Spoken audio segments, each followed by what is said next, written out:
진행시켜. 영장.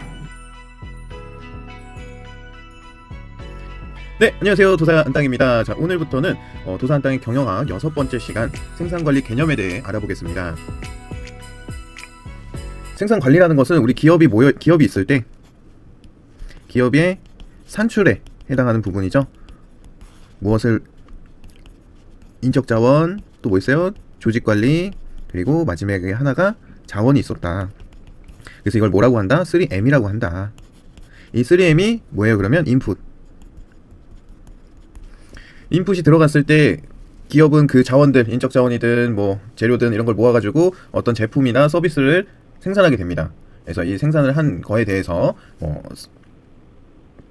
판매라든지 뭐 재고로 갖고 있는다든지 이런 내용들을 같이 알아볼 거예요. 그래서 내용이 굉장히 재밌습니다. 여러분들도 알고 상식적으로도 들어보면 너무 재밌는 내용이고, 또 우리가 잘 몰랐던 내용들, 좀 아사모사하게 알고 있었던 내용들을 한번 정리할 수 있는 시간이기 때문에 굉장히 좋다라고 볼 수 있습니다. 그래서 처음부터 같이 보겠습니다. 들어가면 기업의 존재 이유는 생산, 서비스 등을 통해 부가가치를 얻기 위함이다. 그러니까 뭐예요? 돈을 벌기 위해서다. 따라서 작은 투입으로 더 많은 부가가치를 얻기 위한 노력은 경영학이 시작되기 이전부터, 그러니까 농업활동을 할 때부터 시작되었겠죠. 그래서 우리나라 같은 경우에는 뭐 있었어요? 이모작 같은 거 있었잖아요. 이제 평민들이 배를 굽는다고 하니, 그러면은 1년에 2번 농사를 지어서 더 많은, 같은 땅에서 더 많은 생산품을 생산하게끔 하는 그런 거죠. 그리고 또한 앞으로도 기업이 존재하는 이유이자 지속되는 결과일 것이다 라고 적어놨습니다. 그래서 보면은 이제 수요 예측을 우리가 봐야 되는데요. 이 곡선을 많이들 보셨을 거예요. 뭐죠? 공급, 수요 곡선, 수요, 공급 곡선이라고 하죠. 그래서 수요라는 건 뭐예요? 누군가 필요로 하는 거를 수요라고 하고, 공급이라는 것은 필요로 하는 사람들에게 제공을 하는 게 공급이다. 저는 이게 어렸을 때 이제 이게 초등학교 아니면 중학교 때쯤 한번 배우거든요. 그때 이 공급이랑 수요라는 단어가 뭔지 몰라가지고 정말 어렵게 공부했었던 기억이 갑자기 나네요. 근데 우리는 이제 다 알죠. 공급이랑 수요는. 허니버터칩을 한번 얘기를 들어볼게요. 허니버터칩이 처음에 나왔을 때 입소문을 타고 사람들이 너도 나도 먹고 싶어 했어요. 그래서 편의점에 갔더니 없대요. 다 팔렸대. 편의점에 공급하는 도매에다가 이제 요청을 하겠죠. 그러니까 도매도 본인들이 많이 갖고 있어야 더 많이 팔릴 거잖아요. 그러니까 도매상끼리도 경쟁을 하겠죠. 그러면 도매상은 누구한테 가요? 제조하는 곳에 갑니다. 제조. 그래서 제조하는 곳에 우리한테 좀 많이 달라. 그러니까 제조는 어떤 반응을 보여요? 많이 만들어요. 많이. 엄청 많이 만들겠죠. 지금 시장에서 난리 나는데 우리가 더 만들어야겠는데? 왜냐면 처음에 나온 물건들은 그렇게 많이 찍어내질 않습니다. 재고로 남기 때문에 시장의 반응을 보고 괜찮다 싶으면 추가로 더 많이 생산하는 거고, 그걸 뭐라고 한다? 수요 예측이라고 한다. 그래서 허니버터칩 얘기를 더 드린다면 여기서 뭐 난리 났겠죠. 야, 이거 대박이래. 이거 제조하고 만든 사람들, 기획하고 만든 사람들이 대박이라고 그러는 거야 이제. 그래서 제조한테 또 푸시를 해요. 그럼 제조는 밤을 새가며 24시간 풀가동해서 허니버터칩을 만듭니다. 만들어서 이제 도매한테 다 뿌려줘요. 그래서 이 회사에서는, 제조회사에서는 수요 예측이라는 걸 했겠죠. 그리고 이 도매에서는 자기들이 더 많은 재고를 가지고 있으려고 하다가 이제 뿌리겠죠. 편의점에 이제 더 이상 이제 보관하기가 힘들다라고 하면은 편의점에다가 뿌립니다.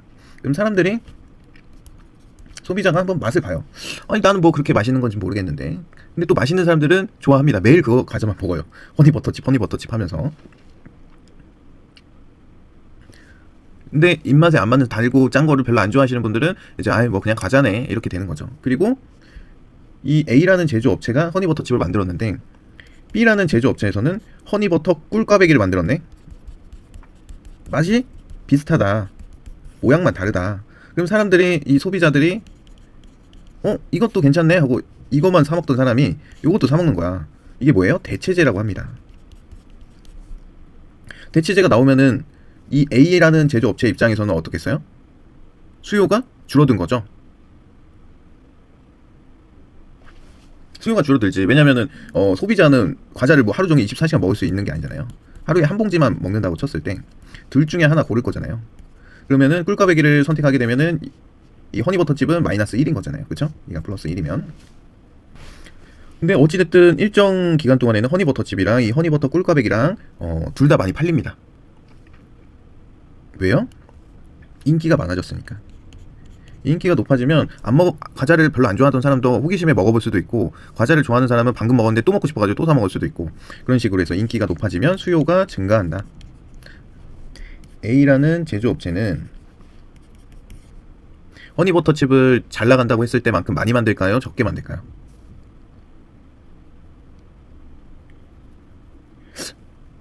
지난달보다는 덜 팔렸네? 그러면 거기 덜 팔린 거에 맞게 제조를 해야 될까요? 아니면 결국엔 원조가 짱이야, 원조를 찾아올 거야, 많이 만들자 하고 많이 만들어야 될까요? 그런 걸 고민하는 시간입니다. 자, 같이 보도록 하겠습니다. 많이 만들어가지고 재고로 갖고 있으면 재고에는 모든 비용이 들어갑니다. 근데 경영학의 기본은 투입이 적고 산출이 많아야 되잖아요. 혼자 독주하고 있을 때는 가격도 올릴 수 있고, 그쵸? 재고도 적은 비용으로 빨리빨리 나가니까 적은 비용으로 많은 돈을 벌 수가 있고, 그쵸? 그런 장점이 있는데, 대체제가 나오게 되면 경쟁을 하게 됩니다. 경쟁. 무슨 경쟁? 가격 경쟁. 그러면서 가격도 내려가고 재고도 쌓이고. 그러니까 기업 입장에서는 대체제가 나왔다는 거는 시장에서는 굉장히 민감한 부분이 아닐 수가 없죠. 네. 자, 수요 예측은 예측 분석의 하나로 산업 및 회사의 모든 활동 분야에 걸친 계획을 수립하기 위한 기본이다. 방금 말씀드린 내용들이죠. 매입, 생산, 재고, 판매 계획 등 모두 수요 예측 내지 판매 예측에 의해 의존하고 있다. 수요 예측, 판매 예측에 의존하고 있대요. 그러니까 시장의 상황에 따라서 많이 만들지 적게 만들지를 전부 다 의존하고 있대요. 수요 예측을 하는 게 굉장히 중요하겠죠. 그럼 회사에 존망이 걸린 거죠. 과자 그냥 허니버터칩 이 창고에 가득 차 있는 상태로 더 이상 나가지 않으면, 이 상태로 뭐 이 창고 비용에는 보관 비용이 있을 거고, 보험 비용이 있을 거고, 진부업 비용이 있습니다. 이런 비용들이 고정비로 계속 나가게 되면 더 이상 팔리는 건 없고, 그러면 정말 망할 수도 있겠죠. 허니버터칩 때문에. 그래서 굉장히 중요합니다. 그래서 어떻게 하면 정량적으로 또는 정성적으로 정확하게 판단할지, 그런 걸 예측하는 게 굉장히 중요한 내용입니다. 수요 예측은 예측 기간에 의하여 장기 예측, 연차 예측, 단기 예측으로 구분이 되며, 수요 예측 방법에 따라 정성적, 정량적 예측으로 구분된다. 그래서 같이 보겠습니다. 자, 여기 공급 수요 곡선이 있고요. 그 방금 설명드렸던 내용이 이 곡선에 다 들어있는 겁니다. 우리 D는 수요예요. 수요, 디맨드 여기 있죠. 여기 S는 공급입니다. 그리고 P는 프라이스, 가격, Q는 수량입니다. 그러니까 공급 먼저 볼게요. 공급 곡선은 어떻게 돼요? 정비례, 비례 방향으로 쭉 올라가죠. 근데 수요는 점점 내려갑니다. 반대 방향으로요. 왜? 컴퓨터를 예를 들어볼까요? 컴퓨터가 모든 사람들이 갖고 있다라고 할 때 더 이상 구매하는 사람이 있을까요? 없겠죠. 그러니까 마찬가지로 수요는 계속적으로 감소될 것이다. 그래서 이 수요가 감소되는 것을 조금 더 높은 부분, 우리가 이쯤에서 관리를 하고 싶어 해서 이 수요를 늘리기 위한 생산 계획을 잡겠죠. 여기 밑에 제가 예시를 들어놨습니다. 자, 도산 안땅이 유튜브 채널로 무료 강의를 시작했다. 처음에는 구독자가 3명이었어요. 유튜브 알고리즘의 선택을 받아서 구독자가 늘어났다. 지금 기준으로 2045명입니다. 그리고 무료로 해도 잘 안 보던 채널이 990원 회원 전용을 걸어도 많이 본다. 한 300명 정도 계신 것 같아요. 그럼 도산 안땅이라는 브랜드 가치가 증가한 것은 뭐예요? 수요가 증가되는 거죠. 그리고 비슷한 유형의 유튜브 채널이 마구마구 생깁니다. 그게 뭐예요? 대체재가 증가되는 거죠. 대체재가 증가되면 수요는 증가한다. 대체재가 감소하면 수요가 감소된다. 그리고 건설 현장에 재해가 더 이상 발생되지 않아서 산업안전지도사의 인기가 떨어지면은 수요가 감소하겠죠. 근데 계속 우리가 이제 중대재해 감축 로드맵이라서 목표 그게 지금 현재 0.39인데 언제까지? 26년까지. 0.29 퍼 밀리아드. 이렇게 표현합니다. 낮춰야 돼요. 근데 현장에 50억 이하, 50억 이상 안전관리가 개판이다. 그래서 보다 전문적인 사람을 활용해서 안전관리를 강화하자 해서 나온 대안이 이제 산업안전 지도사인데, 지금은 엄청난 인기를 끌고 있죠.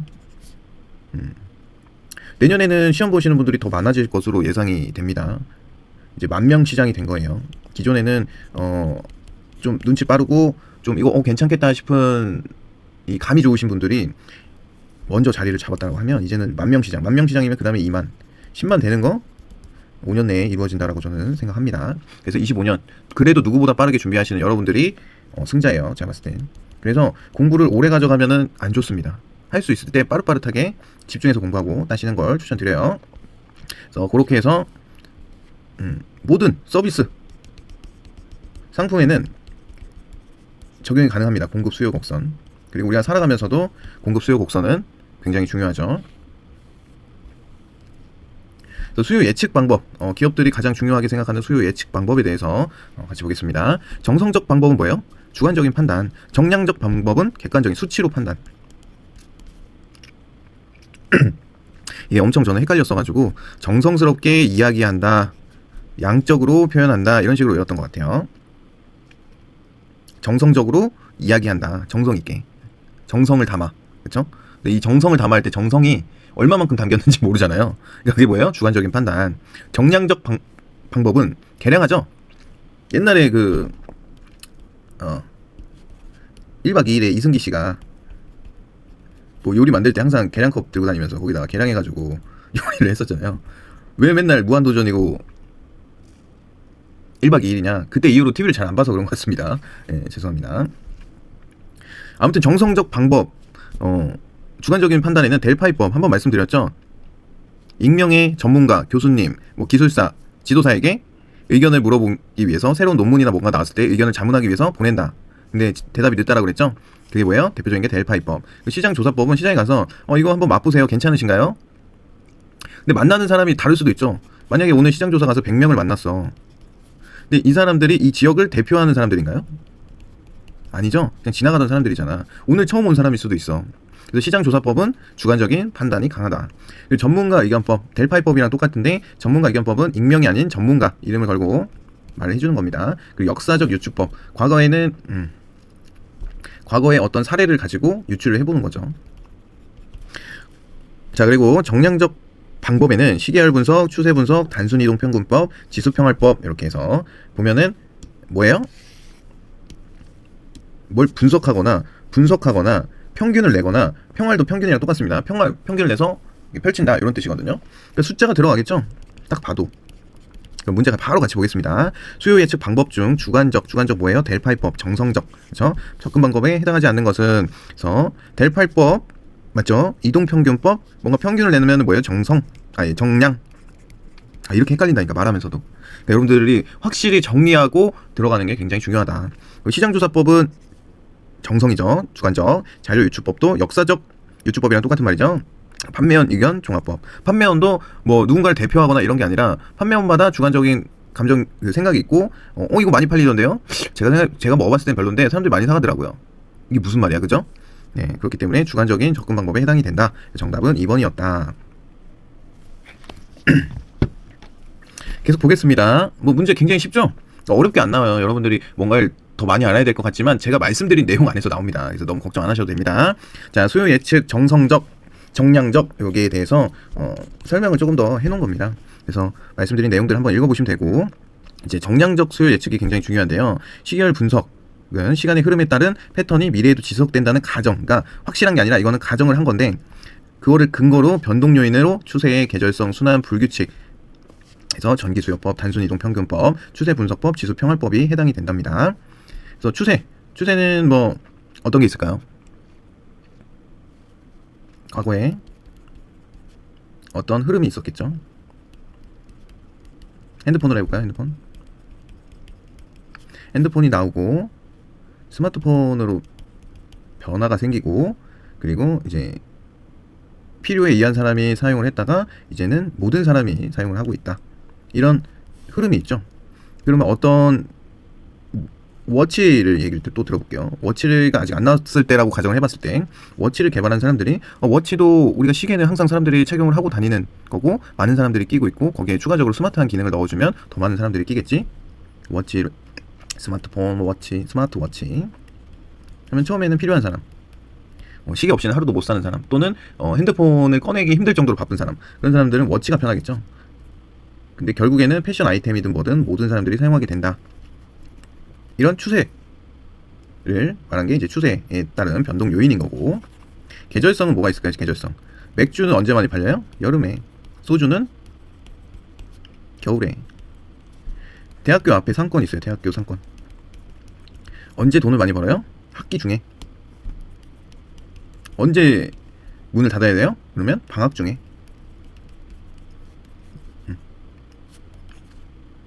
스키장은 여름에 잘 돼요? 스키장은 어떻게 해요? 그래서 여름엔 골프장으로 쓰는 경우가 있죠. 스키장은 보통 겨울에 많이 된다. 여름에는 뭐가 잘 돼요? 수영장이 잘 된다. 이런 계절 타는 것들 굉장히 중요한 거 여러분들 배우신 겁니다. 나중에 사업을 하시든 장사를 하시든 본인이 어디 상권에 있는지가 굉장히 중요해요. 그쵸? 뭐 항아리 상권이야. 항아리 상권은 뭐냐면 가둬놨다 그래가지고 항아리 상권이거든요. 유명한 곳이 어디 있어요? 여의도, 판교 이런 데는 또 주말에 가면은 아까합니다. 주말에 사람도 없고요. 예전에 되게 유명했었던 게 구로 디지털, 거기도 되게 유명했었죠. 이런 완전 오피스인데 동떨어진 곳, 좀 노는 곳이 좀 근처에 있거나, 여의도는 뭐 홍대라든지 영등포 뭐 주변에 놀 곳 많죠. 판교도 좀만 나가면 서울이잖아요. 강남이라든지 잠실이라든지 갈 수 있는 공간들이 있고, 그리고 구로도 뭐 마찬가지겠죠.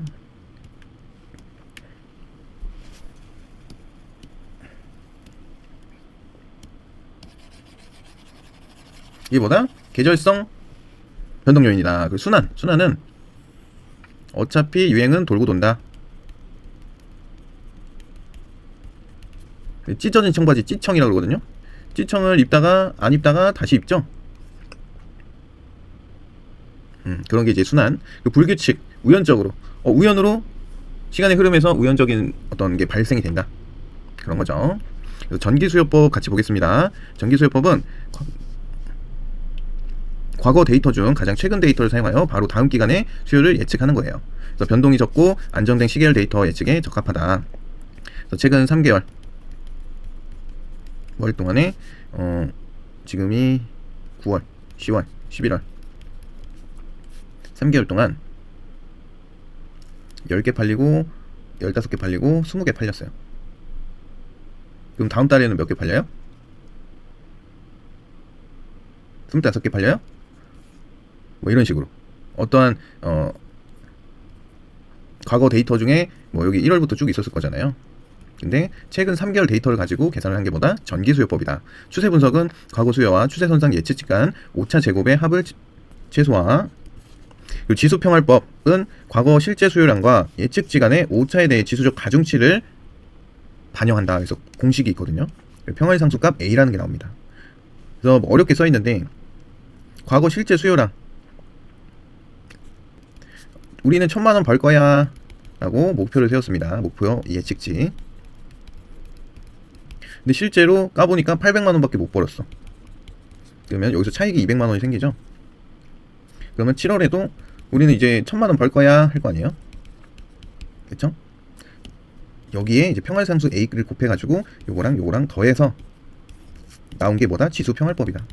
요거는 문제 보면서 더 정확하게 설명을 드리겠습니다. 그 단순이동 평균법은 과거 몇 년간 산술 평균을 활용한대요. 산술 평균은 뭐예요? 1, 2, 3, 4 나누기 4 요거죠? 요거 다 더한 다음에. 그쵸? 단순회귀 분석법은 독립변수 값에 따른 종속변수의 값을 예측. 그래서 이것도 최소 자승법을 이용합니다. 이런 게 뭐다? 다 정량적 방법이다. 그래서 어떤 것들이 문제 나왔는지 같이 보겠습니다. 자, 수요 예측 방법에 관한 설명을 옳은 것은 델파이 방법은 일반 소비자를 대상으로 아니죠. 전문가죠. 익명의 전문가. 지문을 보고 바로 답을 찾는 것은 별로 좋은 게 아니라고 했죠. 그래서 왜 틀렸는지 정확하게 내가 알고 있는지 이런 식으로 체크를 해보셔야 돼요. 이동평균법은 과거 수요 예측치의 평균으로 예측한다. 그쵸? 평균으로 예측하고. 그쵸? 맞습니다. 자, 시계열 분석법은 변동 요인에 추세는 포함되지 않는다? 추세 포함이 됐었죠? 단순 회귀 분석법에는 수요량 예측은 최대 자승법을 이용한다? 맞았죠? 맞나요? 자, 지수평활법은 과거 실제 수요량과 예측치 간의 오차에 대해 지수적 가중치를 반영해 예측한다. 지수평활법이 뭐였어요? 6월에 1000개 팔 거야. 목표. 예측과 실제로 800개밖에 못 풀었네. 실제 수요량의 오차 빼기 200에다가 지수적 가중치 A를 반영해 예측한다라고 했죠. 맞네. 그럼 정답이 3개예요? 그래서 문제가 굉장히 쉬운 것 같지만 어려운 게 다 맞는 말 같아. 그래서 정확하게 보셔야 돼요. 자, 1번은 아예 틀린 거고 3번도 아예 틀린 겁니다. 2번은 이동평균법은 과거 수요 예측치의 평균으로 예측한다? 수요 예측치가 아니고 실제 수요의 산술평균을 이용하는 겁니다. 그쵸? 수요 예측치 때문에 틀린 말이었다. 4번은 단순 회귀 분석법의 경우에는 뭐가 나와야 되냐면 독립변수랑 종속변수라는 게 나와야 됩니다. 그래서 독립변수 값에 따른 종속변수의 값을 예측 뭘로? 최대 자승법으로. 그래서 이것만 보고 맞다고 하면 안 돼. 수요량 예측은 최대 자승법을 이용하는 것은 맞지만 독립변수가 종속변수 간의 값을 예측하는 데 사용이 되는 겁니다. 이 얘기가 나와야 돼요. 그래서 맞는 말 같은데 너무 문제가 짧으니까 단순회귀 분석법에서는 수요 예측은 최대 자승법을 이용한다? 맞는 말이잖아요. 그죠? 근데 너무 말이 짧아. 이것만 가지고는 안 되고 독립변수와 종속변수 사이에 관계를 나타내는 그런 값을 예측하는데 사용되는 방법입니다. 그래서 그 내용이 안 들어가서 틀린 것 같다. 그죠? 굉장히 어려운 문제였습니다. 1번부터.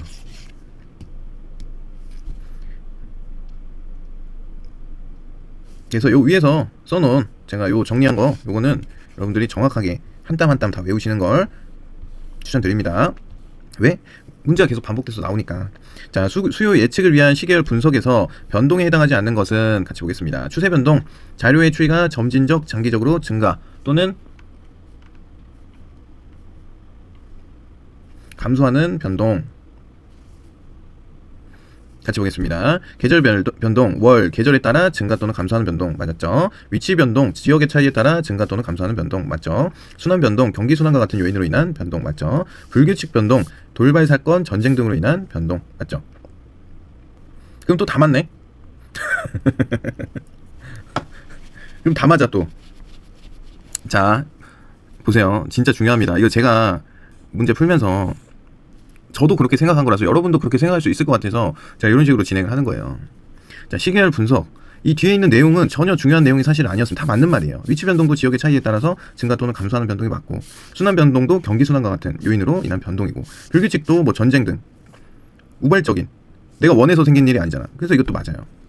추세도 추이가 뭐 증가하거나 감소하는 거, 뭐 수요가 증가하거나 감소하는 거, 그게 추세 변동이라고 말씀드렸잖아요. 트렌드, 그죠? 여기서 묻는 건 뭐였냐면 시계열 분석에 포함되지 않는 것은 뭐였어요? 물어보는 거예요. 시계열 분석이 뭐였어요? 시간의 흐름. 네, 다른 분석 방법.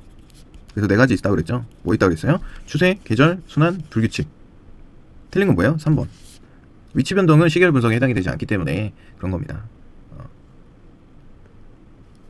아시겠죠? 그래서 저 같은 경우에도 빨리 문제를 풀고 싶어서 요 뒤에 있는 내용부터 읽은 경우가 많았어요. 요 뒤에 있는 내용. 근데 사실은 요 앞에 있는 내용만 알아도 우리가 충분히 문제를 풀 수가 있는 거였잖아요. 그죠? 그래서 문제를 처음부터 끝까지 꼼꼼히 읽는 습관이 가지셔야 됩니다. 지금부터는. 자, 넘어가겠습니다. 자, 1년 중 여름에 아이스크림 매출이 증가하고 겨울에는 스키 장비의 매출이 증가한다고 할 때 이를 설명하는 변동은 뭐였어요? 계절 변동이죠? 이런 건 굉장히 쉽죠? 넘어가겠습니다. 자, 수요 예측을 위한 시계열 분석에 관한 설명으로 옳지 않은 거, 틀린 거 고르세요. 자, 시계열 분석은 장래의 수요를 예측하는 방법으로 종속 변수의 수요의 과거 패턴이 미래에도 그대로 지속된다는 가정에 근거를 두고 있다. 맞는 얘기였죠. 전기수요법은 가장 최근의 수요로 다음 기간의 수요를 예측하는 기법으로 수요가 안정적일 경우 효율적으로 사용할 수 있다. 맞는 얘기죠. 이동평균법은 우연변동만이 크게 작용하는 경우 유용한 기법으로 가장 최근 N기간 데이터를 산술평균하거나 가중평균하여 다음 기간의 수요를 예측할 수 있다. 맞죠? 추세분석법은 과거 자료에 뚜렷한 증가 또는 감소의 추세가 있는 경우 과거의 수요와 추세선상 예측직한 오차의 합을 최소화하는 직선 추세선을 구하며 미래의 수요를 예측할 수 있다. 자, 지수평활법은 추세나 계절 변동을 모두 포함하여 분석할 수 있으나 평활 상수를 작게 하여도 최근 수요 데이터의 가중치를 과거 수요 데이터의 가중치보다 작게 부과할 수는 없다. 이것도 맞습니다. 4번 같이 보겠습니다. 이 내용들이 다 맞거든요. 틀린 내용이 없어요. 근데 뭘로 장난쳤냐면 이 최소화하는 직선 추세선, 이게 뭐냐면 최소자승법. 최소자승은 뭐예요? 뭐 2에 10 이런 게 자승법이죠. 요 위에 있는 걸 자승이라고 옛날에는, 요즘은 제곱이라고 하지만 예전에는 자승이라고 했잖아요. 그래서 최소자승법인가 봐요. 그래서 여기 보면 과거 수요와 추세선상 예측 시간 오차의 합을 최소화하는 이라고 써있는데 오차의 그럼 뭐겠어요? 제곱을 이걸로 장난을 쳤어요. 그리고 다른 것도 맞는 얘기긴 한데 좀 내용을 딥하게 넣어놓으면서 헷갈릴 수 있게 답만 문제와 답만 외운 사람은 틀릴 수밖에 없게 구성을 해놨습니다. 그렇기 때문에 정확하게 아셔야 돼요. 이 문장도 정확하게 여러분들이 알고 계셔야 됩니다. 그리고 뭘로 장난치는지도 뭘로 낚시를 하는지도 알고 계셔야 돼요. 아시겠죠? 넘어가겠습니다. 자, 수요를 예측하는 데 있어 과거 자료보다는 최근 자료가 더 중요한 역할을 한다는 논리에 근거한 지수평활법을 사용하여 수요를 예측하고자 한다. 다음 자료의 예측값 FT는 자, 같이 보겠습니다. 이게 이제 평활상수 A를 이용한 계산식인데요. 굉장히 쉽습니다. 큰 거에서 작은 걸 빼세요. 그럼 200이죠? 200에 0.05 A를 곱하는 거예요. 그럼 뭐예요? 계산해 볼까요? 그래서 여러분들이 시험 보러 들어갈 때 공학력 계산기 하나 들고 가시면 좋거든요. 자, 1200 빼기 1000 200에 0.05를 곱하고 그럼 10이네요. 10. 그럼 요거 고르시면 돼요. 자, 여기 밑에 계산식이 있거든요. 뭐 이렇게 돼 있어요. 0.05 곱하기 1200 더하기 1 빼기 0.05 곱하기 1000. 그래서 950 더하기 60 그래서 1010이 나오는데 이렇게 계산식에 의해 풀어도 되고 제가 설명드린 방법으로 푸셔도 똑같습니다. 이런 문제는 계속해서 반복해서 나오니까 어떻게 하라고요? 큰값 1200 빼기 1000은 200이잖아요. 여기에 0.05를 곱하면 몇이었어요? 10이었죠. 여기에 1000 예측값 더하기 10 하면은 1010이다. 우리가 지금 수학을 하는 게 아니고 경영학을 하는 거고 문제 푸는 방법이 쉬우면 쉬울수록 좋은 거잖아요. 그래서 제가 설명드리는 방법이 저는 이제 문과생이기 때문에 문과에 가깝습니다. 사실 환경과를 나왔지만 그래서 계산 약해요. 근데 우리는 이제 시험을 봐야 되는 거잖아요. 그래서 시험 문제를 풀 수 있을 정도로 제가 이해한 대로 쉽게 설명을 해드리겠습니다. 그래서 여러분들 여러 번 해보시면 될 것 같아요. 왜냐면 이 공식을 알아야 풀 수 있잖아요. 그렇죠? 이 공식을 외우시면 돼요. 그럼 아니면 자, 한번 공식에 대입해서 풀어보겠습니다. 자, FT는 평활상수 0.05 곱하기 여기 주어졌네요. 1200 더하기 1 빼기 0.05 뭐예요? 0.95겠죠?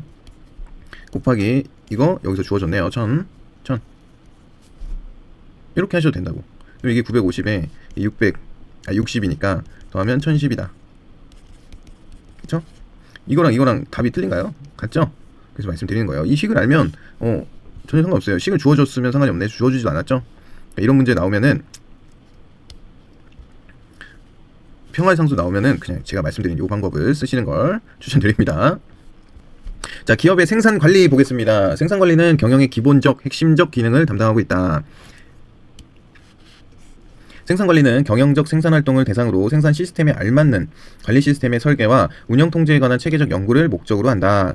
현대 경영학 이론에 의하면 기업이 지속적으로 성장하고 경쟁력을 유지하기 위해서는 기업의 역량과 환경이 일치되어야 한다. 아무리 창의적이고 획기적인 아이디어를 낸다고 해도 경쟁사가 곧 모방해서 따라온다면 기업의 지속 성장을 가능하게 하는 핵심 경쟁력이 되지 않는다. 따라서 기업의 생산 관리 방식이 남들이 단시간에 쉽게 모방할 수 없는 것이 될 때 진정한 기업 자산이 되는 것이며 바로 여기에 생산 관리 중요성을 찾을 수 있다라고 되어 있네요. 그쵸? 나만의 무기. 도산 안땅으로 해볼까요? 쉽게 따라할 수 있을까요? 쉽게? 도산 안땅이 하는 게 뭐가 있어요? 교재 쓰고 저사 직강. 그쵸? 근데 이게 제가 만약에 유튜브 잘 되네? 회사 때려쳐. 사람 뽑아. 이렇게 했으면 못했을 것 같아요. 저는 하고 있는 게 제 스케줄을 여러분한테 최대한 맞추려고 하고 있지만 어찌됐든 제가 시간을 쪼개서 직장을 다니면서 뭐 당직 때 오전에 이제 근무가 비니까 또는 이제 퇴근하고 와서 근무가 비니까 그 시간들 그리고 퇴근하고 와서 남는 시간들을 합쳐가지고 이 교재도 만들고 직강도 하고 공부도 하고 여러분들 설명을 해드리는 건데 이거를 따라할 수 있는 만한 분이 계실까요? 그러니까 직업이 따로 없어. 시간이 많아. 그러면 가능하다고 봅니다. 왜? 공부해서 교재 쓰고 나서 다시 한번 공부하고 강의하면 되는 거니까. 그렇죠? 근데 뭔가 돈이 되는 일은 아니거든요. 제가 하는 일이. 유튜브로 막 수익이 나려면은 10만 원 돼야 돼요. 10만. 뭐 직장인 월급 한 2, 300 정도 벌려면. 근데 이 자격증 시장에서는 사실 10만 찍는 게 굉장히 어렵거든요. 뭐 한 10년 뒤면 가능하겠죠. 그때까지 돈 안 벌면서 이렇게 뭔가 무료 강의를 개방한다는 게 사실은 쉽지가 않습니다. 취미로 하는 거죠. 저처럼 취미로 하든지 뭔가 나의 역량을 높이기 위해서 한다든지 그런 게 아니면은 다 돈 받고 해야 되는 게 맞는 것 같아요. 그래서 그게 뭐다? 핵심 가치다. 이게 나 혼자만 핵심 가치라고 생각하면 안 되고 우리 수험자 여러분들이랑 일맥상통해야겠죠. 그랬을 때 가치가 올라가고 그것은 기업의 자산이 된다. 그래서 저는 자산을 확보하고 있는 중입니다. 자, 역사와 발전 단계. 자, 예전에 17세기 생산관리의 태동기 해가지고 3차 산업혁명이 있었죠. 산업혁명. 그리고 나서 이제 테일러의 과학적 관리법, 포드의 컨베이어 시스템이 나오면서 생산관리의 확립기를 가져갑니다. 그리고 현대의 생산관리는 이제 아웃소싱. 내가 1부터 100까지 하는 게 아니라 99까지는 코카콜라 회사가 그렇거든요. 코카콜라 회사는 제조 방법만 어디에 있어요? 금고에 가면 종이짜리 메모지 한 장 써놓은 거 요거 비율은 어떻게 해라 뭐 이런 제조 방법만 있고 나머지 뭐 병을 만들거나 음료를 만들거나 어떤 홍보를 하거나 생산하는 거 이런 모든 활동은 아웃소싱으로 합니다. 코카콜라에서 하는 게 아니에요. 본인들은 아무도 따라할 수 없는 코카콜라 기술. 그쵸? 코카콜라가 좋냐? 펩시가 좋냐? 했을 때 저는 코카콜라를 좀 더 선호하는 편입니다. 펩시는 너무 달아.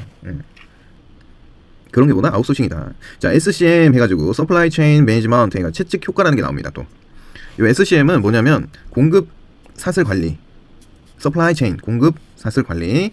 그리고 채찍 효과라는 것은 요 밑에 그림을 제가 그려놨는데 허니버터칩 아까 설명을 드렸죠. 소비자의 반응을 소비자가 판매점에 가서 찾는데 판매점에서는 물건이 없네. 그럼 판매점에서는 유통하는 도매하는 곳에다가 이거 좀 많이 주세요. 그래요? 잘 나가요? 그러면 도매업은 제조하는 곳에 해주죠. 근데 왜 문제가 되냐면 반복적으로 발생하는 문제점 중 하나로 제품에 대한 수요 정보가 공급 사슬상의 참여 주체를 하나씩 거쳐서 전달될 때마다 왜곡됨을 의미한다. 그러니까 이거 겁나 맛있어요. 이거 좀 많이 갖다 주세요. 제가 맨날 한 10개씩 먹을게요. 그래요? 얘기를 또 하겠죠. 이거 진짜 많이 나가요. 하루에 100개 나갈 것 같습니다. 뻥튀기 하는 거예요. 많이 받고 싶어서 물건을. 도매업은 시장에서 난리 났습니다. 지금 매장 하나에서만 300개 정도 팔린대요. 그럼 제가 관리하는 게 100개니까 몇 개를 수량을 맞춰주셔야 돼요. 근데 다른 곳에서도 또 이런 얘기를 들어. 다른 벤더한테도 또 여러 곳에서 이제 얘기를 듣다 보니까 이 제조 공장은 어떻게 해요? 풀가동. 근데 실상 이 10개 먹는 사람이 하나밖에 안 먹어. 그러면 여기도 10개. 이거 줄죠? 그럼 얘도 30개. 매장 변하지 않으니까. 그럼 10분의 1로 줄은 거잖아요. 그 얘기를 말로 풀어놓은 거예요. 그러니까 이게 뭐예요? 왜곡. 시장의 왜곡이다. 우리도 야 이것도 비밀이야 너만 알고 있어 했는데 나중에 돌아보면 야 누가 그랬는데 이러면서 소문이 엄청 커져 있잖아요. 그쵸? 왜 그러는 걸까요? 어? 소문이 엄청 커져 있어요. 막 부풀려져 있어. 그래서 어떤 아이템에 대한 수요가 변동은 공급 사슬상의 다른 구성원 각자의 입장에서 만약에 대비하기에 충분할 정도의 재고를 축적하도록 만든대요. 그쵸? 아이씨 하루에 100개나 나가세요? 그럼 100개 나는 더 많이 갖고 있어야겠네. 왜? 돈 벌 찬스잖아 이 사람들한테는. 그러니까 내가 독점하고 있어야지. 아니, A라는 도매사가 있고 B라는 도매사가 있는데 내가 좋은 물건을 많이 갖고 있어야지 얘는 조금밖에 못 갖고 있을 거 아니야. 왜냐면 제조돼서 나오는 물건은 거의 한정적이니까. 그래서 돈 벌 찬스라고 가격을 내가 조정할 수가 있죠. 옛날에 우리 조선시대에 그런 사람 있었잖아요. 봉이 김설날. 또 요즘 쇼츠 보니까 보신 분 또 계실 거예요. 왜요? 여기 남자 3명이 계란을 팔고 있죠. 근데 여기 가격이 붙어있어요. 처음에는 120, 150, 200 했더니 사람들이 가격표를 보고 120거만 막 사가. 이 사람들도 따라서 가격을 내린단 말이야. 이 사람들도 따라서 내려. 그럼 이 사람이 더 내려. 50원까지 내려. 이 사람들도 팔려고 50원까지 내려. 그랬을 때 이 사람들 거 이 사람이 다 사. 그리고 가격을 300원으로 올려. 이게 뭐예요? 독점이지 뭐. 실제 보신 적 있죠? 해외 영상이긴 하지만. 네. 이게 뭐다? 채찍 효과다. 그걸 뭐라고 한다? 불휩 이펙트. 네. 채찍이 어떻게 돼요? 채찍이 여기에 딱 들고 있지만 처음에는 이렇게 작은 파동이 점점 커지면서 탁! 이게 채찍이죠? 여기에서 나는 손목만 털었는데 끝에 있는 채찍은 엄청 큰 파동이 생긴다고. 그래서 이제 채찍 효과라고 하는 겁니다. 재밌죠? 그래서 채찍 효과는 공급 사슬의 모든 구성원이 정확한 최신 정보로 수요 및 공급에 관한 불확실성을 감소시켜야 발휘된다. 그러니까 중요한 게 뭐예요? 이 사람이 이 사람한테 거짓말 안 하고, 이 사람이 이 사람한테 거짓말 안 하고, 이 사람이 이 사람한테 거짓말 안 하고. 그러니까 욕심을 버리자. 정확한 팩트만 전달하자. 근데 이게 되나요, 사실상? 안 되죠? 이 제조업체에서 이 모든 라인을 관리한다면 모를까? 그게 아니라면 사실은 다 다른 사람이고 서로가 돈을 더 많이 벌고 싶어하는 입장이기 때문에 이게 사실은 힘들다. 그래서 이마트24 이런 데는 이마트 라인으로 쭉 올라가잖아요. 그쵸? 이런 데는 관리가 되겠죠. 이런 게. 그래서 채찍 효과는 공급 사실의 모든 구성원이 정확한 최신 정보로 수요 및 공급에 관한 불확실성을 감소시켜야 발휘된다. 공급 사실의 모든 구성원이 재고 수준, 일정, 예측, 배송에 관한 역동적인 정보를 공유한다면, 그러니까 서로가 정보를 공유한다면 그들의 조달, 생산, 유통에 관한 계획을 어떻게 조정할지 더 정확하게 판단이 가능하다. 문제 같이 보겠습니다. 자, 식음료 제조업체의 공급망 관리팀 팀장인 홍길동은 유통 단계에서 최종 소비자의 주문량 변동이 소매상, 도매상 제조업체로 갈수록 증폭되는 현상이 뭐였어요? 채찍 효과. 이에 관한 설명으로 옳지 않은 것은 공급 사슬이 상류로 갈수록 주문 변동이 증폭되는 현상을 채찍 효과라고 한다. 맞죠? 유통업체의 할인 이벤트 등 가격 변동이 클 경우 주문량 변동이 감소할까요? 증가하겠죠? 제조업체와 유통업체의 협력적 수요 예측 시스템은 주문량 변동이 감소하는 데 기여할 것이다. 그쵸? 이게 되어야 한다고 했죠. 공급 사슬의 정보 공유가 지연될수록 주문량 변동은 증가할 것이다. 그쵸? 정보 공유가 지연될수록 아니요 그거 많이 팔린네? 아 일단 만들어 이렇게 하다 보면은 증가하겠죠. 맞는 얘기고. 공급 사슬의 리드 타임이 길수록 주문량 변동은 증가할 것이다. 리드 타임은 뭐냐면 요 밑에 써 있습니다. 주문부터 생산, 유통, 납품까지 소요되는 시간으로 시간이 길수록 변동량은 증가한다. 써 있죠? 이것도 맞고. 정답은 2번. 할인 이벤트 같은 가격 변동이 큰 경우에는 소비자가 야 저기 치킨 요즘 치킨 한 마리 3만원 시대인데 이마트 뭐 이런 마트에 가니까 치킨은 6,900원에 파네, 5,900원에 파네, 맛은 비슷하네, 막 몰려요. 치킨 튀기는 사람이 원래는 한 명이었는데 한 명 더 뽑아. 근데 사실상 먹어본 사람들이 기호가 있으니까. 왜냐면 3만원짜리 치킨은 뭐 이것저것 많이 뿌려져 있고 막 신기한 거 많잖아요. 그러니까 그게 오류가 생길 수 있다 그 얘기입니다. 자, 도요타의 JIT Just in Time, Just Do It 옛날 이런 문구가 생각나네요. 단지 시간 적시 생산 시스템이라고 합니다. 우리말로 적시에 생산하자, 적기에 생산하자. 적시 정확한 타임 시간에 맞춰서 생산하자. 그러니까 앞에서 말씀드린 채찍 효과 같은 것들이 발생되지 않고 하려면 정확한 시간에 고객이 필요해? 그러면은 내가 만들어줄게. 필요에 의해서 공급하고 제조하는 게 뭐다? JIT입니다. 출현 배경부터 같이 보겠습니다. 1950년대 2차 세계대전에서 일본이 패망한 후 다시 자, 출현 배경부터 같이 보겠습니다. 2차 세계대전에서 일본이 패망한 후 자금 부족으로 인해 산업 전반의 재고를 감당하면서 회사를 유지할 능력이 없었대요. 그러니까 재고가 뭐예요? 돈. 재고는 곧 돈이다.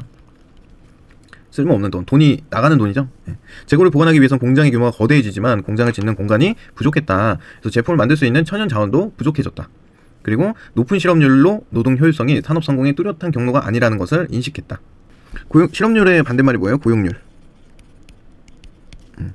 그러니까 일할 사람이 없었다는 거죠. 그래서 노동 효율성이 산업 성공의 뚜렷한 경로가 아니라는 것을 그때 인식했다고 합니다. 일본 같은 경우에는 잃어버린 30년 뭐 이렇게 하잖아요. 우리나라도 지금 따라갈 계획인가 봐요. 근데 거의 비슷하게 역사가 반복되고 있죠. 그러면 우리는 어떻게 해야겠어요? 그 틈에서 살아남은 사람들의 이야기를, 잘 되는 사람의 이야기 귀 기울여야겠죠. 저는 그렇게 하려고 하고 있습니다. 다이소도 마찬가지인 거고. 제가 하려는 거는 이제 고령화 시대가 더욱 가속화되잖아요. 그래서 일본에서 가장 많이 팔리는 물건이 뭔지 아세요? 일본은 이미 20년 전에 고령화 문제로 심각했었잖아요. 가장 많이 팔리는 물건 귀저귀래요. 귀저귀. 잉? 하실 거예요. 귀저귀. 어른용, 성인용. 이게 정말 많이 팔리고, 또 그 고령 사회에 맞게 이분들이 수요가 가장 많고 이분들이 여유가 가장 많은 사회잖아요. 일본은. 이분들을 겨냥한 상품들이 가장 많이 팔린다. 힌트 드렸습니다. 여러분들 먹거리. 그래서 우리나라도 여기로 따라가지 않으려고 저항은 하고 있지만 저항을 하면서 따라가고 있어요. 그죠? 그러면은 뭐 따라간다고 아이고 망했네 뭐 됐네 이러고서 뭐 울고 있을 수 없잖아. 그럼 그 안에서 대안을 찾아야지. 그렇답니다. 저도 어디서 주워 들었어요. 정답은 아닙니다. 자, 그래서 적시 생산 시스템의 목적 같이 보겠습니다. 원가 절감 그래야겠죠. 재고 감축해야겠죠. 품질은 높여야겠죠. 누군가가 필요는 할 거 아니에요. 그죠? 투입 대비 수익이 증가. 그러니까 이거는 모든 기업이라면 당연한 거죠. 투입 대비 투입은 낮추고 수익은 올리고. 낭비의 근원적 요인을 배제하고 지속적인 품질 관리로 고품질을 달성하면서 생산성을 향상시켰대요. 생산 공정에서 비생산적인 시간과 비효율을 제거하는 데 집중해서 공정과 품질을 지속해서 개선할 수 있게 했대요. 과잉 생산에 의한 낭비, 대기 시간에 의한 낭비, 가공의 낭비, 동작의 낭비, 재고의 낭비, 불량품의 낭비, 이 낭비에 대해서 세세하게 나눠놨잖아요. 이거에 대해서 관리를 했다. 그래서 낭비를 너무 싫어한다. 볼 수 있습니다. 적시 생산 시스템의 특징 보겠습니다. 양이 줄더라도 더욱 생산성을 올린다. 양은 줄었지만 재고 보관할 곳이 없으니까 양은 줄었지만 필요로 하는 사람이 많으면 적시에 생산이 가능하잖아요.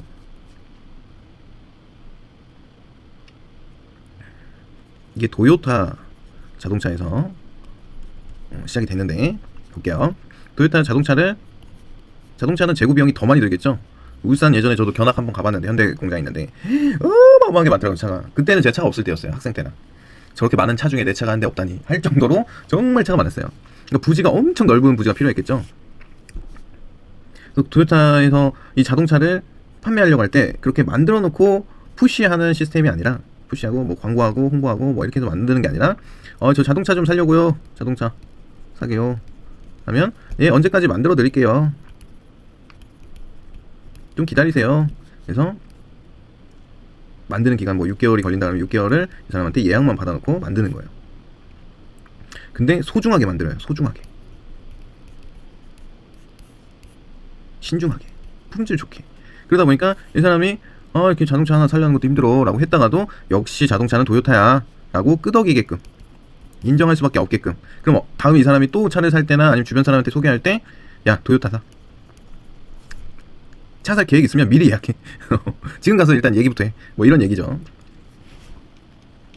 그래서 어떻게 했대요? 고객의 주문과 동시에 생산을 하여 재고 낭비를 줄인다. 그래서 우리가 가끔 어디 칼국수 집이나 이런 데 가면은 주문 즉시 조리됩니다. 진짜 맛있잖아요. 주문 즉시 조리해드립니다. 이거 맛없어 봐. 다신 가겠냐고. 아니죠? 그래서 좀 점심시간이 타이트하더라도 맘스터치 얼마나 맛있어요. 주문 즉시 튀겨주니까 진짜 맛있죠. 오늘 점심은 맘스터치다. 안되겠다.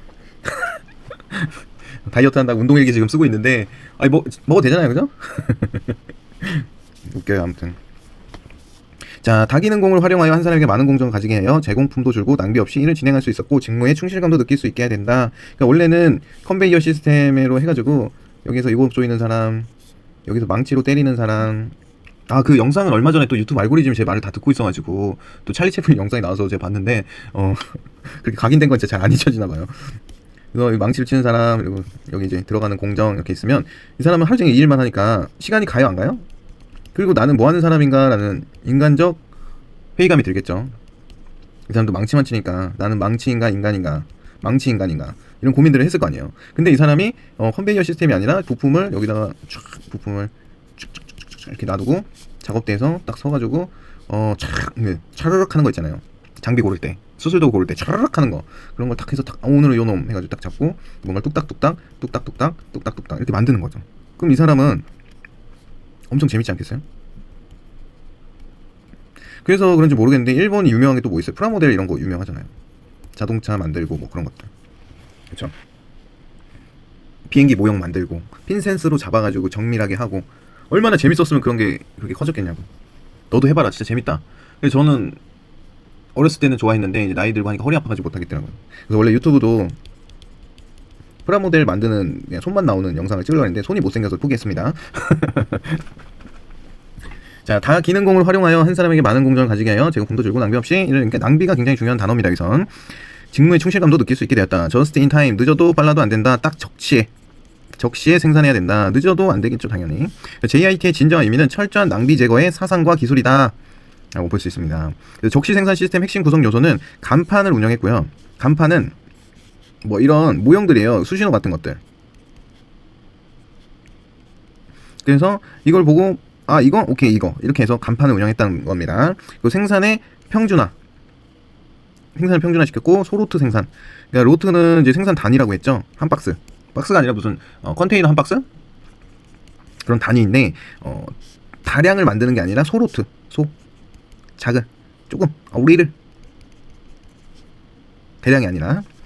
설비 배치와 다기능공을 양성. 이렇게 설비를 배치를 동선에 맞게 하고 이 사람을 완전 전문가 빠꾸미로 만드는 거죠. 풀 당기는 방식의 생산 체계. 기존에는 만들어서 푸시. 사세요. 제발 좀 사세요 하면서 푸시를 했다면 이제는 저 이거 좀 살게요. 풀 방식 당기기. 그렇죠? 우리나라가 제일 안 지키는 대표적인 게 뭐예요?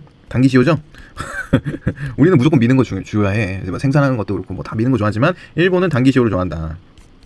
이렇게 저는 이해했었습니다. 그림이 진짜 잘 그리네요. 누가 어제 댓글로 그림을 너무 잘 그리세요 라고 칭찬해 주셨는데 놀리는 건지 진짜인지 모르겠습니다. 근데 어찌됐든 이해는 되시죠?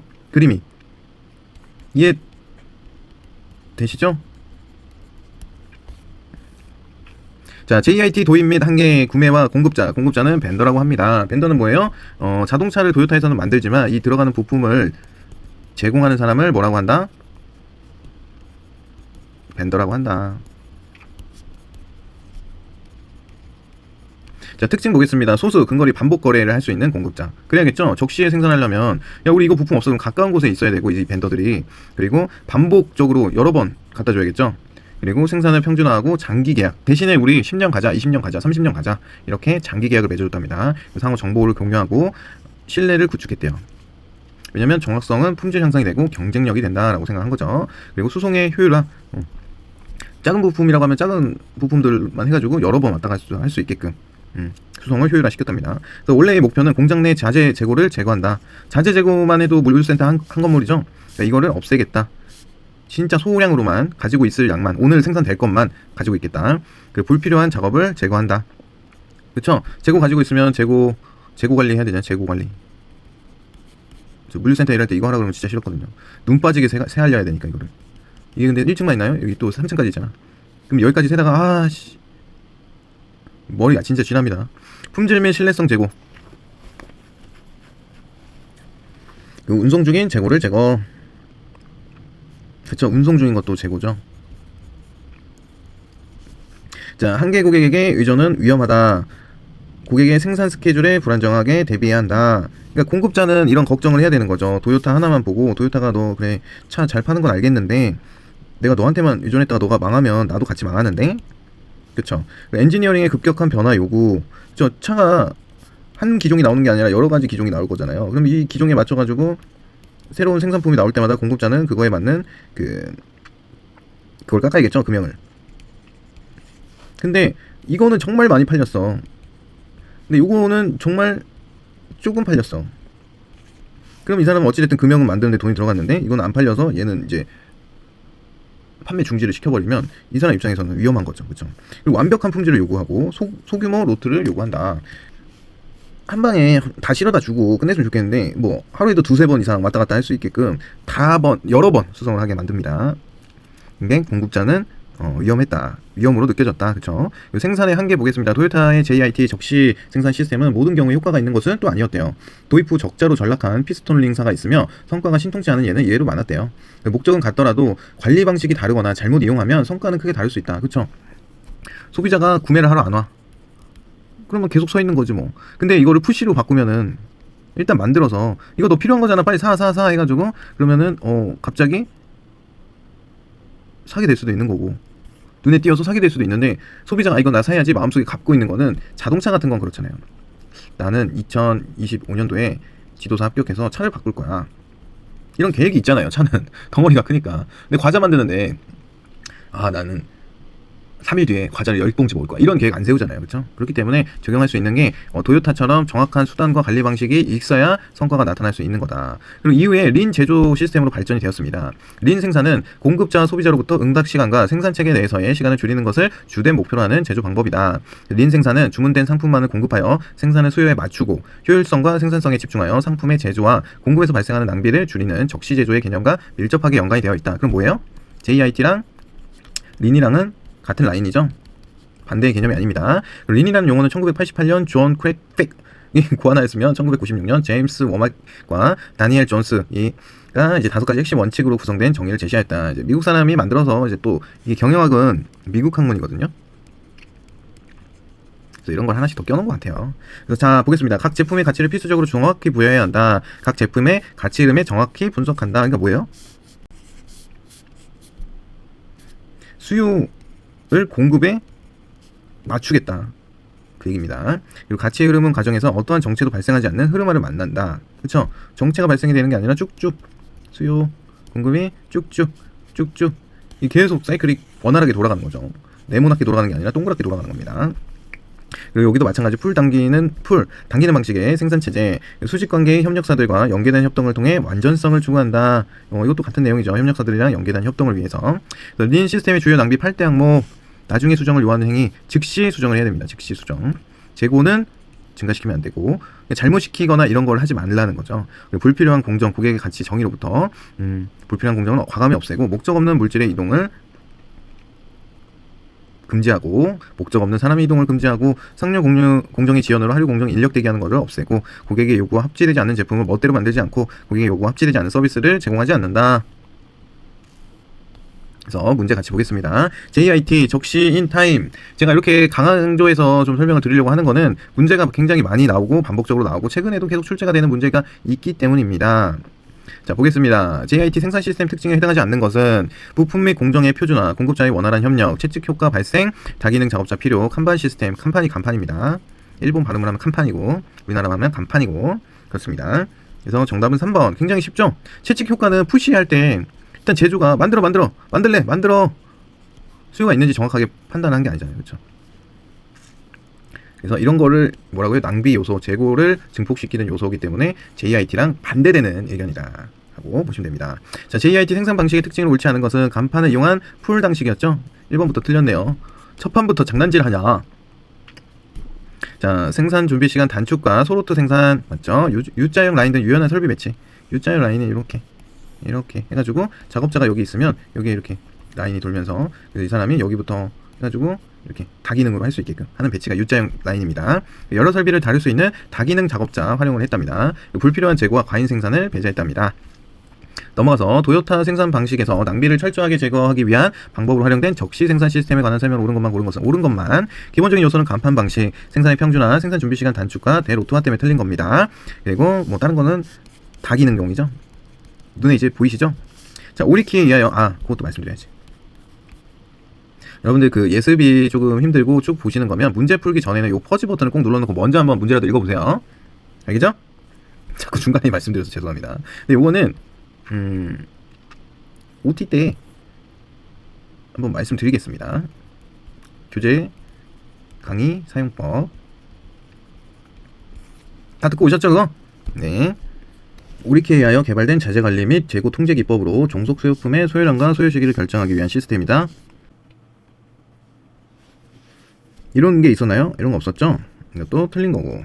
자, 자동화 작업자의 라인 정지 권한 부여, 안돈, 오작동 방지, OS 활성화로 일관성 있는 고품질을 달성하고 있는 시스템이다. 자, 고객 주문에 의해 생산이 시작되며 부품의 생산과 공급이 후속 공정의 필요에 의해 결정되는 포일 시스템의 자재 흐름 체계이다. 맞죠? 생산 준비 비용과 재고 유지 비용의 균형점에서 로트의 크기를 결정하며 로트의 크기가 큰 것을 추구하는 시스템이다. 큰 것이 아니라 작은 것.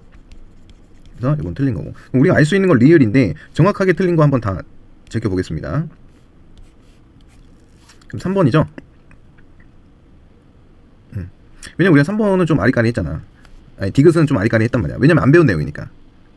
근데 이런 내용이 있습니다. 그 JIT에는 적시 생산을 하기 위해서 자동화, 작업자의 라인 정지를 권한을 부여했습니다. 작업자의 라인 정지 권한. 그래서 생산이 돼야 되는데 뭔가 문제가 있어. 탄 냄새가 나. 또는 소리가 안 나던 소리가 나. 소음이 나. 진동이 심해. 이러면 작업자가 라인을 정지하고 바로 수리 점검을 해서 그 휴지기, 생산 휴지기를 가져가지 않게끔 그렇게 라인을 정지할 수 있는 권한을 부여했고, 그리고 안돈 시스템이라는 밑에 있는데 현장 감독자나 작업자가 생산 설비 이상 현황 똑같은 얘기예요. 그러니까 위에다가 경광을 달아놓고 이상 현상이 나와서 이상 현상이 나오거나 폴트라고 하거든요. 우리 제조업이나 시설 쪽에서는 운전 전류 이상 뭐 이런 거 생산 설비 이상이 발생이 되면 폴트 신호가 올라오는 거예요. 그래가지고 정강이 표시되거나 그런 장치들 의미했다고 합니다. 근데 그 과거에 뭐 엄청 좋은 시스템은 아니었을 것 같고 그냥 램프만 생산 라인에 색상 램프를 설치하고 작업 중 제품 결함, 부품 결함, 작업자 이상 등 상황 발생 시 작업자가 즉시 줄을 당겨서 라인을 중지시키면 램프의 색이 변하는 정도, 그 정도였답니다.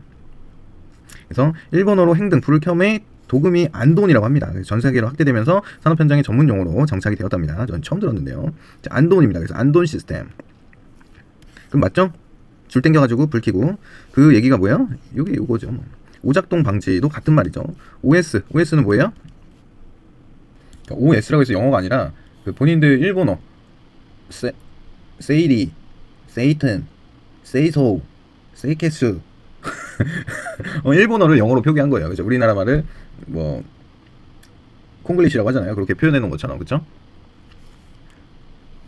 그래서 OS다. 요거 옆에다가 적어놓으세요. 정리정돈, 청소, 표준화, 습관화. 이건 우리 안전에서도 굉장히 중요한 내용이죠. 정리정돈이랑 청소, 그리고 표준 안전 작업 방법, 그리고 이제 습관화. 안전을 습관하자. 그죠? 그래서 우리 안전에서도 굉장히 중요한 내용인데 이걸 어디서 했다? 제조에서. 그래서 OS를 활성화했다. 그래서 일관성 있는 고품질을 달성하고 있는 시스템이다. 이것도 맞는 말이었습니다. 결과적으로는 어려운 문제였어요. 그죠? 자, Just in Time 시스템의 특징에 관한 설명으로 옳은 것은 수요 예측을 통해 생산의 평준화를 실현한다. 수요 예측을 하나요? 아니죠. 나 살게. 이렇게 확실하게 확언을 해야 된다니까. 팔리는 만큼 만드는 푸시가 아니라 풀. 숙련공을 육성하기 위해 작업자의 전문화를 추구한다. 맞죠. 풀프루프 시스템을 활용하여 오류를 방지한다. 맞죠. 설비 배치를 U라인으로 구성하여 준비 교체 횟수를 최소화한다. 맞습니다. 자, 다시 같이 보겠습니다. 숙련공을 육성하기 위해 작업자의 전문화를 추구한다. 이게 맞는 말 같아요. 딱 보면. 근데 그게 아니고 다기능공이었죠. 숙련공은 하나만 잘하는 사람, 전문가. 근데 다기능공은 여러 가지를 다 잘하는 사람. 누구? 도사한땅. 편집도 잘해, 영상도 좋아. 네, 다기능공. 그러니까 혼자서 교재 만들고 강의하고 편집하고 블로그 포스팅하고 직장 다니고 이렇게 다 여러 가지를 하는 사람을 뭐라고 한다? 다기능공이라고 한다. 전문가는 하나만 하는 사람. 강의만 하면 강의만 하는 사람이 전문가입니다. 그래서 이것도 틀린 겁니다. 숙련공이라는 말 때문에. 그리고 설비 배치를 U라인으로 구성한 거는 맞아요. 근데 준비 교체 횟수를 최소화한다? 이런 말은 없었죠. 풀프루프 시스템을 활용하여 오류를 방지한다. 이거 뭐였어요? 안돈 시스템. 그래서 4번이 정답입니다. 자, 경영학은 해석이 번역이 된 학문이기 때문에 학자들, 교수님들마다 주장하는 것들이 상이합니다. 그래서 문제가 좀 이상해. 삐꾸 같아요. 제가 느꼈을 때는. 왜? 우리는 법을 공부하던 사람이니까. 법은 기면 기고 아니면 아니다잖아요. 근데 경영학이나 일반 학문들은 그렇지 않아요. 심리학도 마찬가지입니다. 심리학도 어떨 땐 이렇게 해석하고 저럴 땐 저렇게 해석하고 그래서 어려운 거거든요. 그래서 여러분들이 정확하게 정답을 찍을 수 있는 능력이 있다라고 해도 틀릴 수밖에 없어요. 왜? 이런 거는 그냥 훅 읽으면 틀려버리잖아. 그래서 이런 거를 어떻게 해야 돼요? 여러 번 반복. 뭘로? 기출 문제로 여러 번 반복. 저는 CBT를 활용한 반복을 하셨으면 좋겠어요. 왜냐면 거기서는 내가 뭐 틀렸는지 정확하게 나오잖아. 계속 새 문제를 주고. 아시겠죠? 그래서 그게 경영화 지문까지 다 외워버릴 정도로 하고 가셔야 그나마 60점이 맞을 수 있어요. 그쵸? 제가 설명을 해드리는 것은 뭐 설명을 해드리지만 이게 살짝만 바꿔서 나오면은 도수 안 따 이런 말 안 했었는데 틀린 거 이렇게 신나게 이러면 안 된다고. 정확하게 보셔야 됩니다. 법이랑은 또 달라요, 접근 방식이. 자, 도요타 생산 방식의 주축을 이루는 JIT 시스템의 장점에 해당하지 않는 것은, 자, 한정된 수의 공급자와 친밀한 유대 관계를 구축한다. 맞죠? 공급자는 벤더. 그리고 미래의 수요 예측치에 근거한 기본 일정 계획을 달성하기 위해 종속 품목의 양과 시기를 결정한다. 이런 말 없었죠? 일단은 물음표. JIT 생산으로 원자재 제공품 제품의 재고 수준을 낭비를 줄인다. 이거 맞는 말이고. 유연한 설비 배치와 다기능공, 그쵸? 작업자의 수를 줄인다. 생산성의 낭비 제거로 원가를 낮추고 생산성을 향상시키다. 그쵸? 낭비를 제거하면 원가를 낮출 수 있겠죠? 그러면 생산성은 향상되겠죠. 그래서 그런 모토로 되어 있는 거고 정답은 2번이었다. 자, 6시그마와 린을 비교하여 설명한 것으로 옳은 것은 갑자기 JIT에서 6시그마가 나옵니다. 요거까지만 오늘은 나가도록 하겠습니다. 6시그마는 낭비 제거나 감소에, 린은 결정 감소나 제거에 집중한다. 낭비 제거가 뭐였어요? 린이었죠?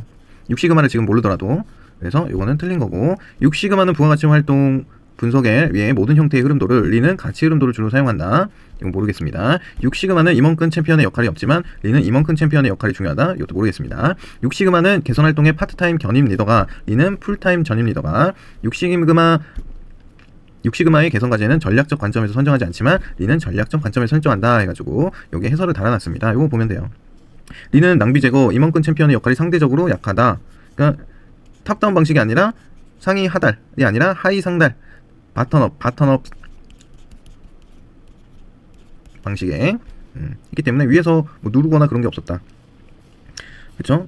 그리고 6시그마는 결함을 감소하기 위해서 임원큰 챔피언의 역할이 중요했대요. 이거는 탑다운 방식입니다.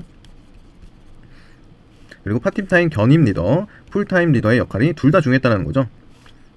모두 전략적 관점에서는 개선 관제를 선정한다. 그래서 이 둘 다 해당이 되는 거고, 6시그마는 부가가치 활동 분석을 위해 모든 형태의 흐름도를, 린은 가치 흐름도를 주요 사용한다. 뭐 2번 얘기네요. 2번이 맞는 말입니다. 그쵸? 그거에 대한 해설을 달아드린 거고, 자, 6시그마라는 게 나와요. 6시그마. 요 밑에 내용이 나오는데, 이것도 먼저 문제부터 보겠습니다. 6시그마 분석 도구 중 품질 결함이 원인이 되는 잠재 요인들을 체계적으로 표현해주며 PC본 다이어그램, 골도, 생선뼈 불리는 거는 뭘까요? 원인 결과 분석도입니다. 요거는 나중에 다 외우셔야 돼요. 그래서 여기 보면은 그림 그려놨죠? 여기 이제 눈도 제가 이쁘게 그려놨고 꼬리도 있고요. 그래서 카테고리 1, 2, 3, 4 해가지고 여기에서 쭉 진행 중인 방향에서 문제점 중에서 원인이 어떤 것들이 있는지 이렇게 가시처럼 삐져나간 거다. 그래서 원인 결과 분석도라고 한다. 자, 모토로라의 6시그마는 기업에서 전략적으로 완벽에 가까운 제품이나 서비스를 개발하고 제공하려는 목적으로 정립된 품질 경영 기법 또는 철학으로서 기업 또는 조직 내의 다양한 문제를 구체적으로 정의하고 현재 수준을 개량하고 평가한 다음 개선하고 이를 유지 관리하는 경영 기법이다. 그러니까 뭐예요?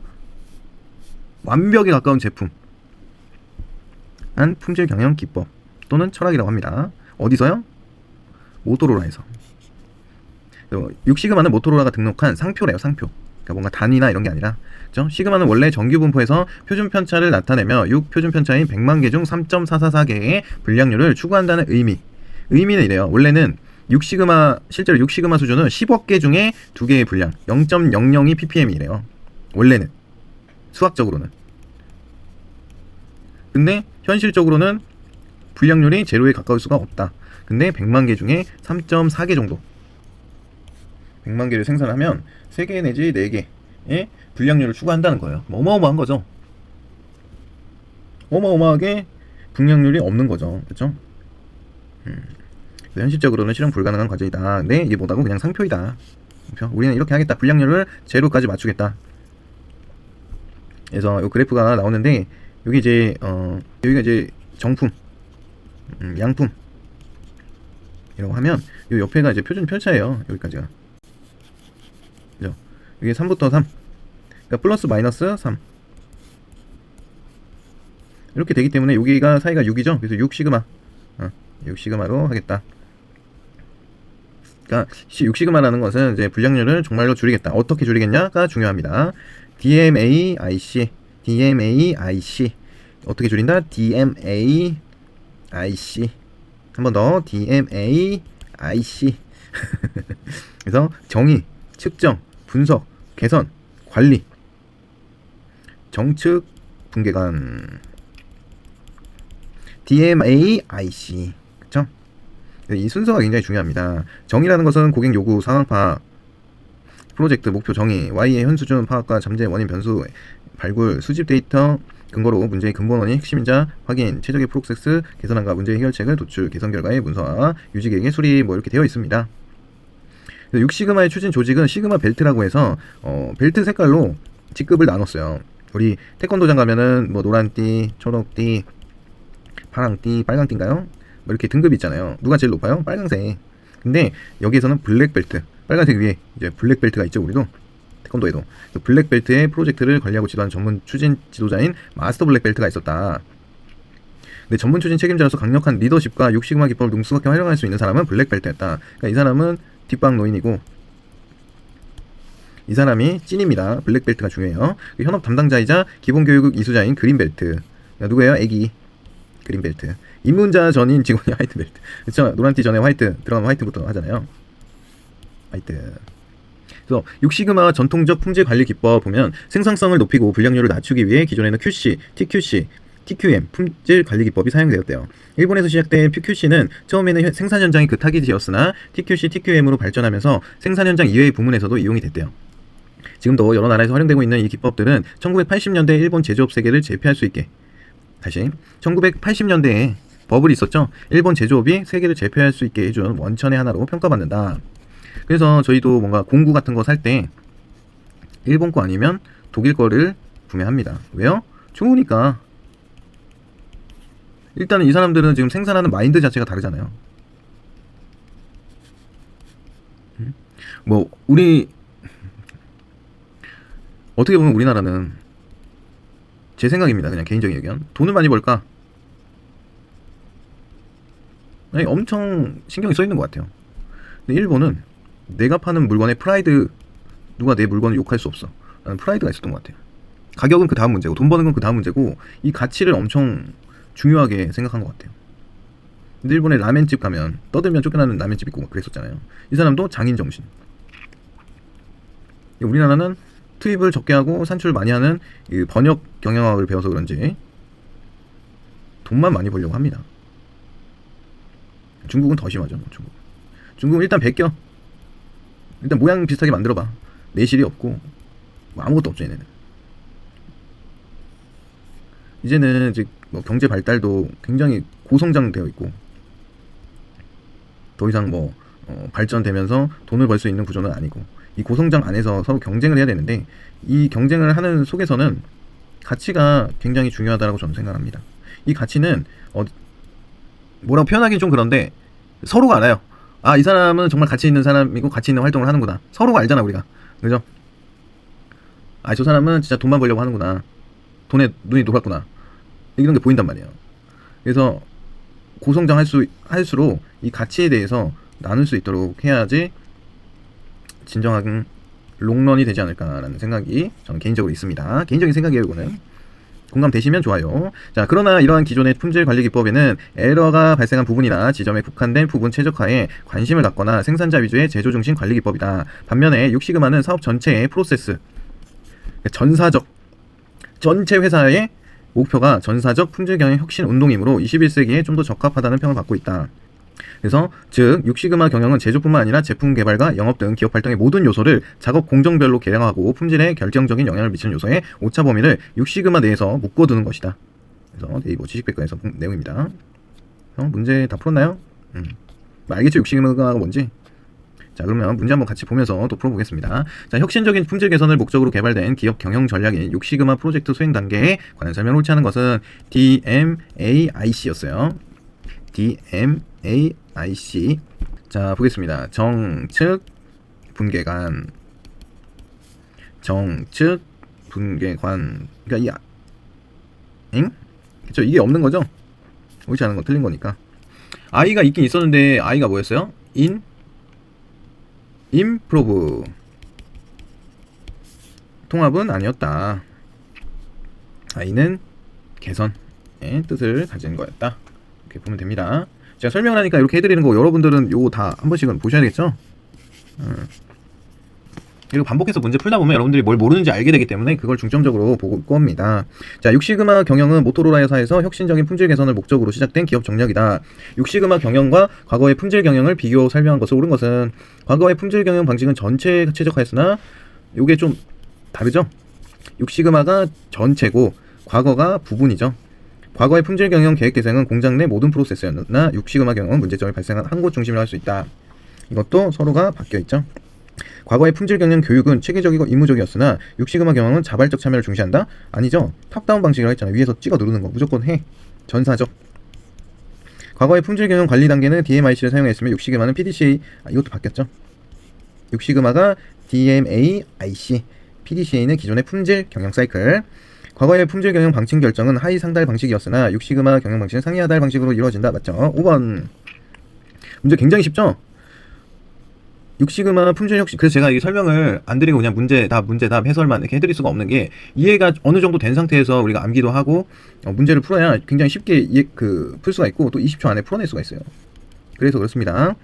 자, 6시그마 품질 혁신 활동에 관한 설명을 옳지 않은 것은 모토로라사의 빌 스미스라는 경영 간부의 착상으로 시작되었다. 6시그마의 활동을 도입하는 조직은 규격 공차가 표준 편차인 6배라는 우수한 품질 수준을 추구한다?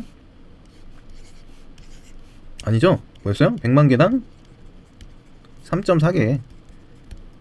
자, DPMO란 100만 개당 부적합 발생되는 건수를 뜻하는 용어로 시그마 수준과 1대1로 대응되는 값으로 변환될 수 있다. 맞죠? 6시그마 수준의 공정이란 치우침이 없을 경우 부적합 확률이 10억 개의 2개 정도로 추정되는 품질 수준이라는 뜻이다. 그쵸? 0.002 ppm이라고 했으니까. 근데 이게 현실적으로 가능하다? 이론상으로만 가능하다. 6시그마 활동을 효과적으로 실행하기 위해 블랙발트 등의 조직원을 육성하여 프로젝트 활동을 수행하게 한다. 이게 맞죠? 틀린 건 2번이다. 그리고 모토로라사의 빌 스미스라는 경영 간부의 착상으로 시작이 되었습니다. 네, 이렇게 해서 오늘은 여기까지 해가지고 JIT, 린, 6시그마에 대해서 낭비 제거를 통한 JIT와 린과 불량률 제거, 불량품 제거, 린을 6시그마를 같이 봤습니다. 그쵸? 뭐 여거저거 설명을 많이 했지만 6시그마 같은 경우에는 상위 하달의 전사적 품질 관리. 그래서 그 물품을 생산하는 라인뿐만이 아니라 뭐 마케팅이라든지 기획이라든지 뭐 여러 가지 분야, 회사 전체에서 사용할 수 있는 것이 6시그마다. 6시그마는 누가 창안했다? 모토로라. 모토로라의 빌 스미스. 빌 스미스라는 사람이 만들어냈다. 그래서 원래는 0.002 ppm 1억 개 중에 1억 개가 아니라 10억 개 중에 2개 정도의 불량률을 만들고 싶었지만 현실적으로 불가능하고 100만 개 당 3.4개의 불량률을 맞추기 위해서 노력한 거고, 블랙벨트라는 임원이 있었다. 그쵸? JIT는 적시 생산 시스템, 그래서 풀 방식이고 당기는 방식, 간판을 이용했고 OS 안돈 시스템이 있었다. 줄로 당겨가지고 불 들어오게 하는 거. 이거는 낭비를 제거하자. 낭비. 6시그마는 불량품을 제거하자. 그래서 JIT나 린은 기존의 QC에 가까웠다면 얘는 6시그마라고 해가지고 PDCA 사이클을 가졌으면 얘는 DMAIC라는 거를 측정한다. 이건 뭐였어요? 다시 한번 정, 측, 분계관. 네, 그래서 오늘은 여기까지 끝하고 다음 시간에는 경제적 주문량 EOQ 굉장히 재밌습니다. 네, 그림 벌써 재밌죠? 다음 시간에 뵙도록 하겠습니다. 오늘은 여기서 끝!